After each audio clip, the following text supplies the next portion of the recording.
Sharma house के drawing room में एक भारी सन्नाटा पसरा हुआ था। दीवार पर एक 2 साल की बच्ची की फोटो टंगी थी।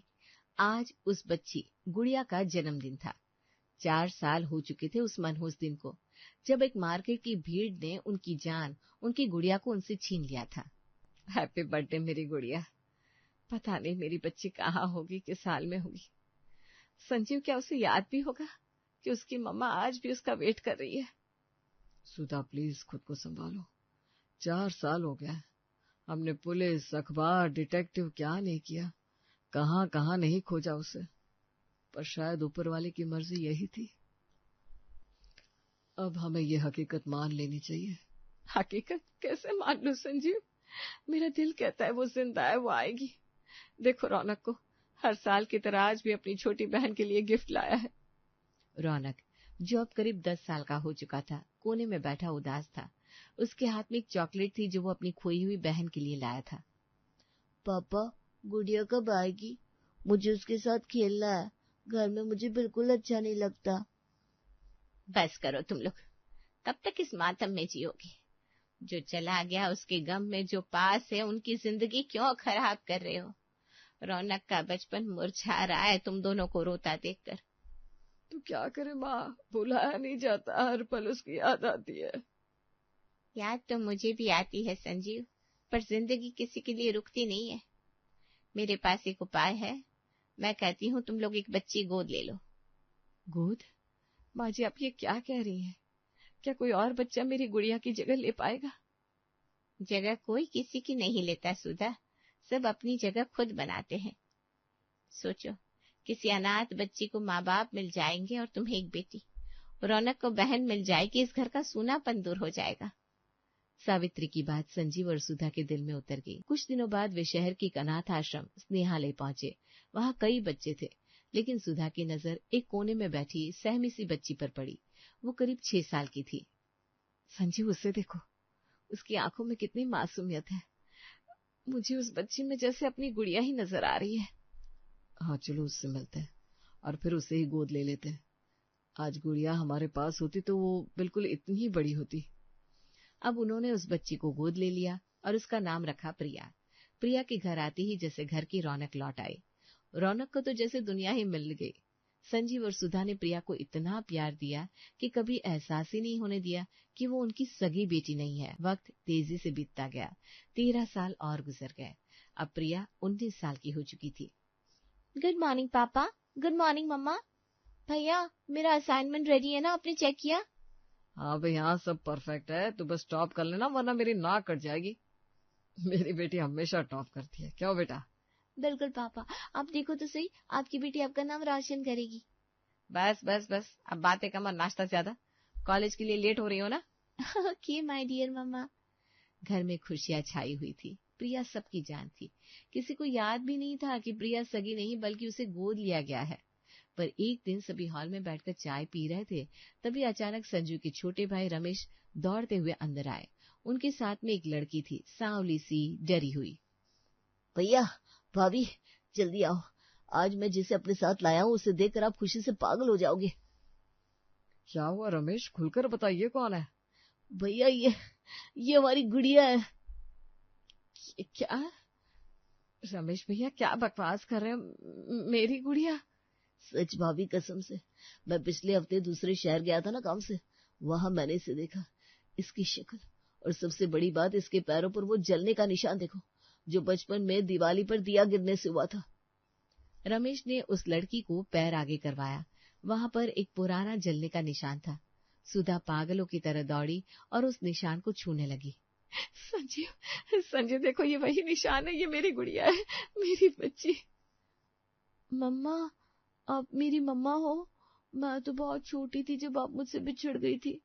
मुझे लगा मैं कभी आपसे मिल नहीं पाऊंगी, पर चाचा जी ने मुझे पहचान लिया और यहाँ ले आए। रमेश तुझे ये कहाँ मिली? भैया, भगवान ने ही मिलवाया है। मैंने पूरी छानबीन कर ली है, पुलिस रिकॉर्ड भी चेक किया, सब मैच हो रहा है। यही हमारा खून है, हमारी गुड़िया। लीजिए, अपनी अमानत संभालिए। भाभी, अब इतने सालों का प्यार इस पर लुटा दीजिए। हे भगवान, तेरा लाख लाख शुक्र है। रौनक, देख तेरी सगी बहन, तेरी गुड़िया वापस आ गई। गुड़िया? तुझे देखकर बहुत खुशी हो रही है। घर में खुशी का सैलाब आ गया। सब गुड़िया को गले लगा रहे थे। प्रिया एक कोने में पिलर के पास खड़ी ये सब देख रही थी। उसके चेहरे पर मुस्कान थी, पर आंखों में एक अजीब सा डर। मम्मी पापा की असली बेटी मिल गई, वो कितने खुश है। पर क्या अब भी वो मुझे अपनी बेटी मानेंगे? सब बड़े ही खुश थे। रात हो चुकी थी। डिनर में सारी गुड़िया की पसंद की डिशेस बनी थी। गुड़िया, आज हमने सब तेरी पसंद की चीजें बनवाई है। आज हमारे साथ जी भर के खाना। अरे आज तो मैं अपनी गुड़िया को अपने हाथों से खिलाऊंगी। कितने सालों बाद मिली है। देख क्या हाल बना है तेरा। माँ के हाथ से 2 निवाले खाएगी तो एकदम तंदुरुस्त हो जाएगी। हाँ मम्मा, अब तो इसका जी भरकर लाड़ करेंगे हम सब। और इस तरह गुड़िया को लाड़ प्यार करते हुए सबने मिलकर खाना खाया। फिर सावित्री ने कहा, गुड़िया बेटा, आज से तुम प्रिया के साथ उसके कमरे में रहोगी। प्रिया जाओ, इसे कमरे में ले जाओ। जी दादी, बस प्रिया को प्रॉब्लम नहीं होनी चाहिए मेरी वजह से। अरे बेटा, प्रिया को कोई प्रॉब्लम नहीं होगी। तुम आराम से उसके साथ रहो। तुम दोनों बहनें एक साथ रहोगी तो मन भी लगेगा। ठीक है प्रिया, चलो। अब गुड़िया प्रिया के साथ उसके कमरे में चली गई और बिस्तर पर लेट गई और प्रिया टेबल पर लैंप जलाकर पढ़ने लगी। प्रिया, ये लाइट बंद करो ना, मेरी आंखों में चुभ रही है। गुड़िया, कल मेरा टेस्ट है, बस 1 घंटा और। मैं लैंप को और डिम कर देती हूँ। अरे मुझे नींद नहीं आ रही है, वैसे भी मुझे रेस्ट चाहिए। तुम जाकर बाहर हॉल में पढ़ लो प्लीज। प्लीज गुड़िया, थोड़ी देर एडजस्ट कर लो ना। ठीक है, तुम करो पढ़ाई, मैं थोड़ा तब तक बाहर हॉल में ही वॉक कर लेती हूँ। Okay, as you wish. अब गुड़िया हॉल में गई और कुछ देर बाद वही सोफे पर उससे नींद आ गई।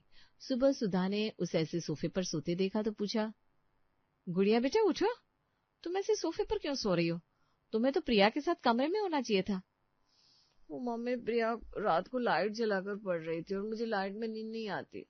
मैंने उसे कहा भी था, पर उसने कहा कि उसका टेस्ट है, पढ़ना जरूरी है, तो फिर मैं हॉल में आकर सो गई। और वो तुझसे बोलने भी नहीं आई? नहीं मम्मी, मैं तो रात से यही सो रही हूँ। पर जाने दीजिए, मुझे तो आदत है, मैं कहीं भी सो जाऊंगी इस घर में, मुझे कोई प्रॉब्लम नहीं है। तभी प्रिया वहां आई। गुड मॉर्निंग मम्मा। गुड मॉर्निंग गुड़िया। प्रिया, गुड़िया यहाँ रात भर से क्यों सो रही थी? तुम अपनी पढ़ाई के बाद इसे बुलाकर कमरे में भी तो ले जा सकती थी। मम्मी, मैं बुलाने आई थी, 2 बार जगाया भी इसे, पर इसने कहा मुझे नींद आ रही है, सोने दो, और फिर सो गई, उठी नहीं, तो मैं अपने कमरे में जाकर सो गई। पता नहीं इसे यहाँ मच्छरों ने कैसे सोने दिया। झूठ मत बोलो प्रिया, तुम इसे बुलाने आई ही नहीं। अब आगे से ध्यान रखना, वो कमरा जितना तुम्हारा है उतना ही गुड़िया का भी है। ये मत भूलना, गुड़िया इस घर की बेटी है।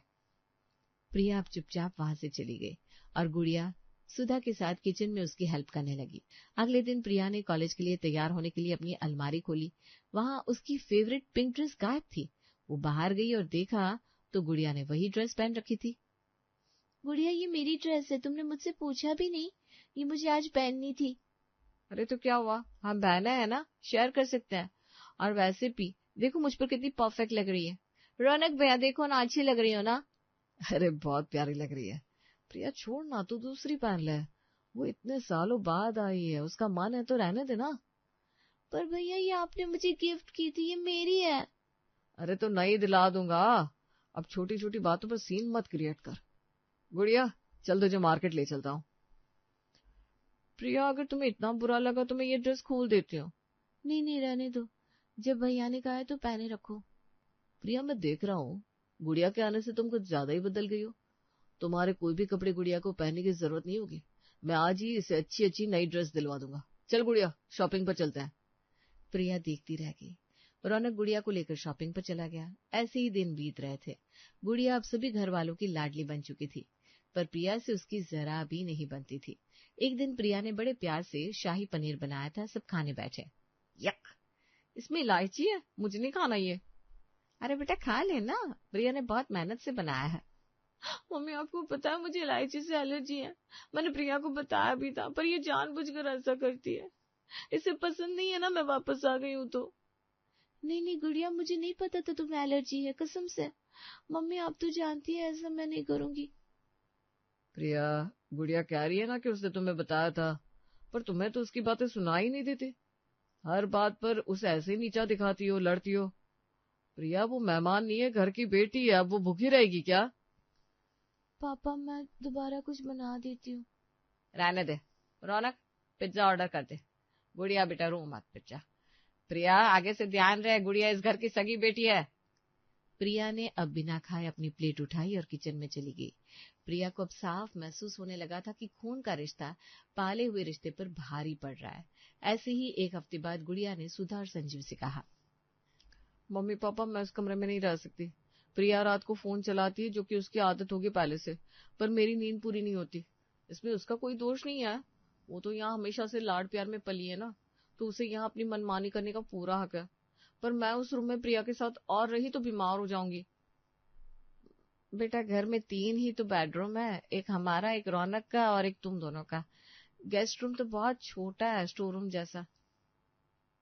अरे गुड़िया ये तो हद हो गई, तुम रोज किसी न किसी बहाने से मम्मी पापा को मेरी शिकायत करती रहती हो। ऐसा भी क्या कर दिया मैंने? मैं तो तुम्हें अपनी बहन मानती हूँ, पर तुम मुझे अपनी बहन नहीं मानती। प्रिया विश्वास करो, मैं कभी नहीं चाहती कि तुम मम्मी पापा के सामने बुरी बनो, पर अब मुझे कोई भी प्रॉब्लम होगी तो मैं किससे बोलने जाऊंगी? मम्मी पापा को ही बोलूंगी ना। और सच कहूं तो तुम मुझे हर बात पर नीचा दिखाने की कोशिश करती हो, फिर भी मैं कुछ कहती नहीं हूँ, सब सहती रहती हूँ। पर उस कमरे में मैं तुम्हारे साथ नहीं रह सकती। आप लोग मुझे कोई भी एक छोटा सा स्टोर रूम दे दो, मैं उसमें रह लूंगी। मम्मी मैं तो कहता हूँ प्रिया को गेस्ट रूम दे दो। प्रिया इतने सालों तक मुसीबत में रही है, अब तो उसे कंफर्ट मिलना चाहिए। प्रिया तू शिफ्ट हो जाना गेस्ट रूम में। भैया आप भी? वो कमरा मेरा था बचपन से, वहाँ मेरी किताबें हैं, मेरी यादें हैं। यादें शिफ्ट कर ले, देख जिद मत कर। घर की शांति के लिए इतना तो कर ही सकती है। क्यों जलती है तू गुड़िया से? जलन नहीं है भैया, बस अपना हक छीनता देख दुख हो रहा है। प्रिया हक की बात मत कर, हमने तुम्हें सब कुछ दिया है। आज अगर अपनी बहन के लिए कुछ त्याग करना पड़ रहा है तो कर दो, इसमें इतना ड्रामा क्यों? आज से तुम गेस्ट रूम में ही रहोगे, बात खत्म। संजीव के कहने पर प्रिया ने चुपचाप अपना सामान पैक किया और बिना एसी वाले गेस्ट रूम में चली गई। कुछ दिन बाद संजीव और सुधा एक शादी में जाने के लिए शहर से बाहर जा रहे थे। रास्ते में उनकी गाड़ी का टायर पंचर हो गया। ड्राइवर टायर बदल रहा था तो वे पास के एक ढाबे पर बैठ गए। वहां एक बुजुर्ग महिला लीला पानी की बोतलें बेच रही थी। सुधा को देखते ही लीला ठिठक गई। बहन जी बुरा मत मानिएगा, पर आपको कहीं देखा है। अब वही है ना जो 17 साल पहले कमला नगर मार्केट में अपनी बच्ची के लिए पागलों की तरह रो रही थी। हाँ मेरी गुड़िया खो गई थी वहां। पर आपको कैसे पता? उस दिन को मैं कैसे भूल सकती हूँ। बहुत तेज बारिश थी, मार्केट में बहुत भीड़ थी। मुझे मार्केट के पीछे वाले गेट पर एक 2 साल की बच्ची मिली थी, रेड फ्रॉक में जिस पर भालू बना था और बहुत रो रही थी। हाँ वही फ्रॉक थी मेरी गुड़िया की। पर अब तो हमारी गुड़िया हमारे पास है। आपने उसे कहाँ छोड़ा था फिर? या आपके पास से रमेश भैया ले आए उसे हमारे पास? नहीं मेरे पास कोई नहीं आया। उस दिन मैंने बहुत ढूंढा आप लोगों को, क्योंकि आप भी अपनी बच्ची के लिए रो रही थी। मुझे लगा ये बच्ची आपकी होगी, पर मुझे कोई नहीं मिला। फिर मैं उसे पास के स्नेहालय अनाथ आश्रम में छोड़ आई। मैंने वहां रजिस्टर में लिखवाया भी था कि ये बच्ची 15 जुलाई को मिली है। 15 जुलाई? सुधा याद करो, हमारी गुड़िया भी 15 जुलाई को मार्केट में गुम हुई थी और हमने प्रिया को भी स्नेहालय से गोद लिया था। और प्रिया के कागज में भी लिखा था कि वो 15 जुलाई को ही आश्रम में आई थी। संजीव, इसका मतलब प्रिया ही हमारी गुड़िया है। पर अगर प्रिया गुड़िया है तो जो गुड़िया अभी हमारे पास है वो कौन है? हाँ, और वो जलने का निशान, रमेश ने कहा था गुड़िया के पैर पर निशान है। प्रिया के पैर पर भी तो एक निशान है। हम हमेशा सोचते थे वो कोई चोट है। हे भगवान, समझ में नहीं आ रहा क्या सच है और क्या छलावा। दिल कुछ कहता है और दिमाग कुछ और। अब सच कैसे बाहर आएगा? देखिए, अब इस बात को साफ करने का एक ही तरीका है, वो है डीएनए टेस्ट। हाँ, डीएनए टेस्ट। लीला जी सही कह रही है। हम गुड़िया और प्रिया का हमारे सैंपल के साथ डीएनए टेस्ट करवाते हैं। जिसके साथ हमारा डीएनए मैच होगा वही हमारी असली बेटी। इस तरह दूध का दूध और पानी का पानी हो जाएगा। लीला बहन, आपका बहुत बहुत शुक्रिया। अब हम चलते हैं। आपका नंबर मैंने नोट कर लिया है। अरे ठीक है, मेरी वजह से अगर किसी का भला हो तो इससे खुशी की बात मेरे लिए और क्या होगी। अब संजीव और सुधा शादी में जाने के बजाय सीधे शहर के सबसे बड़े डीएनए लैब गए। उन्होंने घर पर फोन किया और झूठ बोला कि मेडिकल इंश्योरेंस के लिए ब्लड टेस्ट जरूरी है। वे प्रिया और गुड़िया दोनों को लैब ले गए और टेस्ट करवाया। 2 दिन बाद रिपोर्ट आई। संजीव के हाथ कांप रहे थे। उसने लिफाफा खोला। सुधा, ये देखो, प्रिया का डीएनए हमसे 99.9% मैच हो रहा है। प्रिया हमारी बेटी और ये गुड़िया, इसका डीएनए 0% मैच। ये फ्रॉड है। अब मुझे सब कुछ साफ साफ नजर आ रहा है। रमेश, ये सब रमेश भैया की चाल है। उन्होंने ही कहानी बनाई थी। चलो घर। संजीव और सुधा घर पहुंचे। हॉल में रमेश, नकली गुड़िया और रौनक बैठे बैठे हंसी मजाक कर रहे थे और प्रिया कोने में खड़ी थी उदास। रमेश, अरे भैया, आ गए आप? क्या हुआ इतना गुस्सा? शर्म नहीं आई तुझे अपने सगे भाई के साथ ऐसा खेल खेलते हुए? ये लड़की जिसे तू गुड़िया बनाकर लाया है, ये एक फ्रॉड है। ये ले डीएनए रिपोर्ट। तूने जायदाद हड़पने के लिए इस लड़की को हमारे घर में घुसा दिया। अभी के अभी मेरे घर से निकल जा और दोबारा अपनी शक्ल मत दिखाना, वरना अगली बार सीधे पुलिस के हवाले कर दूंगा। रमेश का भांडा फट चुका था। संजीव के कहने पर वो चुपचाप वहां से दुम दबाकर भाग गया। तब गुड़िया उर्फ काजल ने संजीव के पैर पकड़ लिए।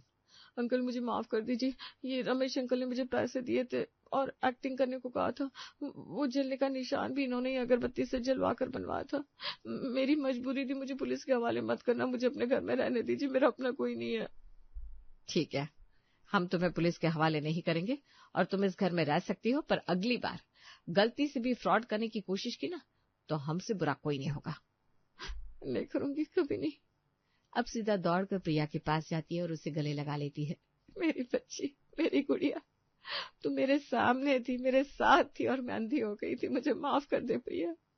मैंने तुझे पराया समझा, तुझे गेस्ट रूम में सुलाया। मम्मा, मुझे लगा था आप अब मुझे प्यार नहीं करते क्योंकि मैं गोद ली हुई हूँ। नहीं बेटा, तू गोद ली हुई नहीं है, तू हमारी अपनी है, खून है हमारा। प्रिया, मुझे माफ कर दे। मैं बहुत बुरा भाई हूँ। एक ढोंगी के लिए मैंने अपनी सगी बहन को रुलाया। मुझे माफ कर दे गुड़िया। नहीं भैया, आप तो मेरे सबसे अच्छे भाई हो। घर का माहौल एकदम बदल गया। सुधा ने प्रिया का हाथ पकड़ा और उसे वापस उसके कमरे में ले गई। उस रात प्रिया अपने कमरे में अपने बिस्तर पर सोई। आज उसे न सिर्फ अपना कमरा वापस मिला था, बल्कि वो पहचान भी मिल गई थी जो 17 साल पहले खो गई थी।